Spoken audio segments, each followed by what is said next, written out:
Dagos po kita sa satuyang diskusyon manunungod kay ining Freemasonry or ining mga Masonic organization. Sa mga nagbubukas pa po sa nakan sa indang radyo, welcome po.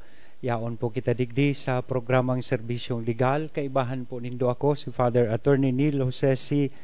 Aranas. Pinagdidiskutir niya to itong mga epekto kisarong Katolikong Kristiyano na nag-iintra o nagiging kandidato maging parte po kaining mga Masonic organizations na sabi taklarado asin sinasabi sa tuyang inang simbahan sa paagi po kang Vatican, sa paagi kan sa tuyang Santo Papa na ansarong Katoliko na nag-iintra po digdi sa inaapod niya tong mga Freemasonry or Masonic organizations nabubuhay sa estado nin grave sin sa sitwasyon na ilinalaag mo sa peligro sa imong katolikong pagtubod apisar kaiyan potentially leading to spiritual turmoil, generational curses, and even physical harm. Na rumdumon ta sa bitakang kasubago na this is a sobering thought for any Christian, lalong-lalo na itong nagko-contemplate na maging member ka ining Freemasonry. While the immediate effects of these oaths may not be obvious to the initiates ining mga candidates themselves, the consequences can affect future generation. Sabi ta, the covenantal rights granted to Freemasonry through these oaths can manifest in the lives of the members' descendants. So, pwede ining mamatean ang tundag kaini sa mga aki mo, sa mga masunod, makuapo mo, masunod na henerasyon sa imo. Kaya rumdumon ta itong sinabi po ni San Pablo na ang sa tuyang mga hawak templo kan Espiritu Santo. And we are called to honor God with our bodies. And to take a Masonic oath is to invite spiritual danger into one's life and to lead one's descendants into a spiritual bondage that only Christ can break. Kaya minaimbitar ka, ililaag mo sa dakulang peligro an sa imo pong buhay, pagtubod, buhay mo mismo, asin buhay kan sa imong mga descendants, mga kaakian, makuapo, so mga sunod na henerasyon sa imo, ilinalaag mo sa inaapod na spiritual bondage na si Kristo sana ang pwedeng maka-break. Yan. Kaya kung papararumuntaan sa tuyang pag-adal po kan sa indang mga katuktuan, igwa ining efforts ining mga Freemasons to redefine God's Word. Tigtatawanin danin bagong kahulugan.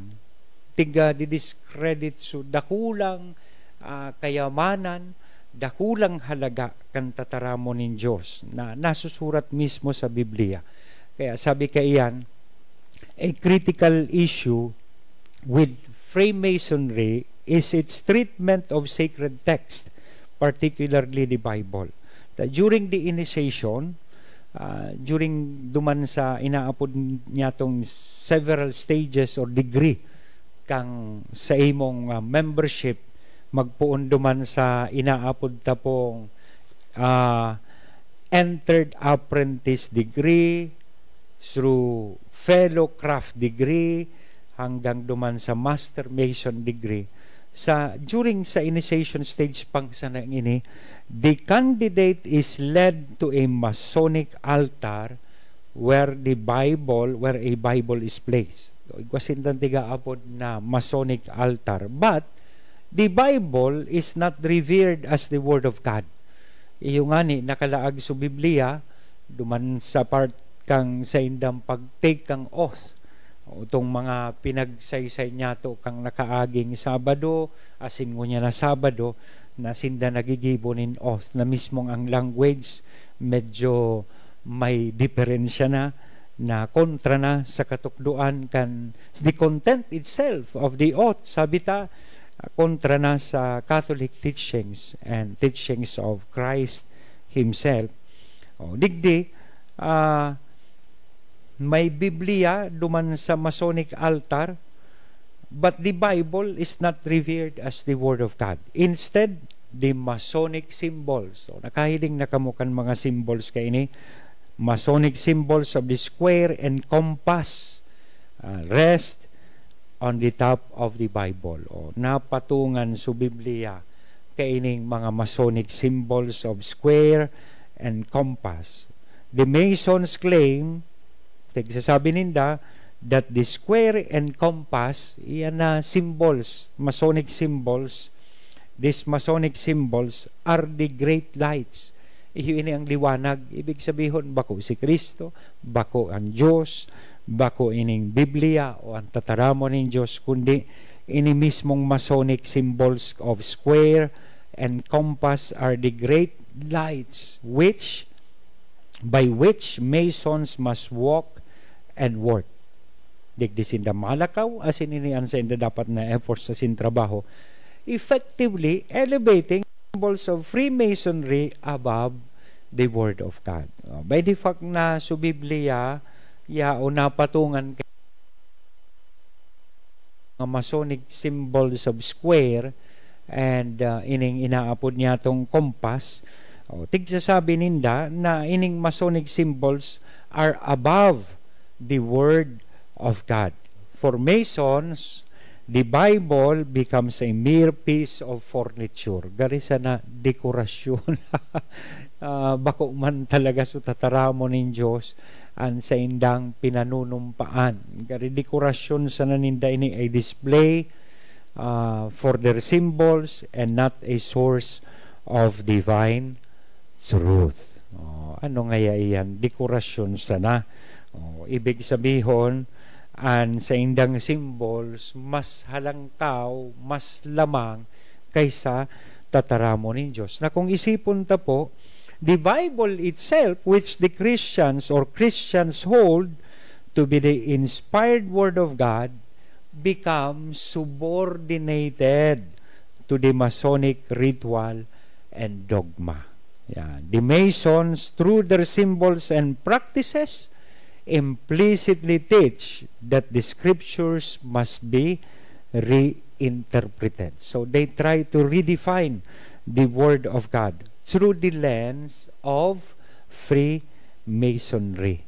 So, tataramo ng Diyos that is supposed to be the source of divine truth is subordinate duman sa mga inaapod nilang Masonic symbols.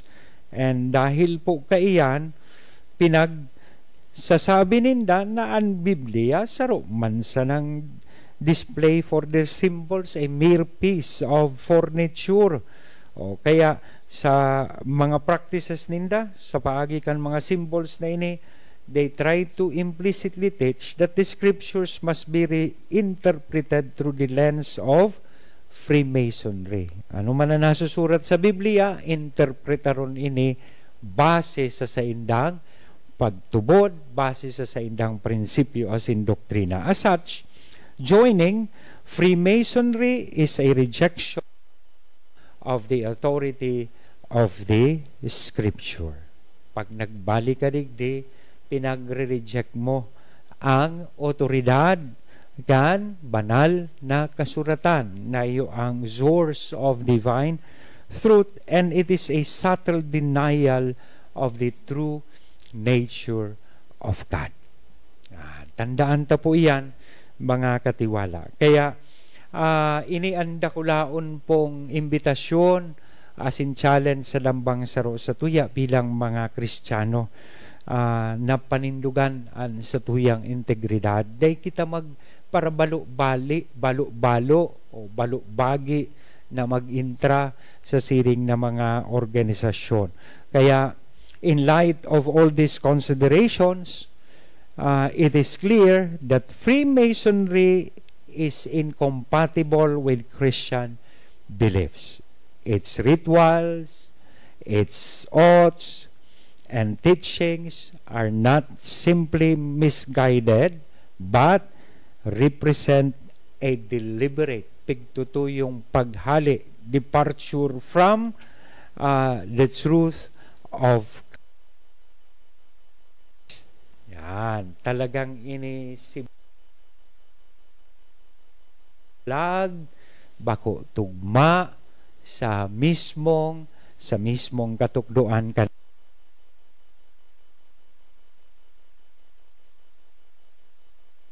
tuyang sa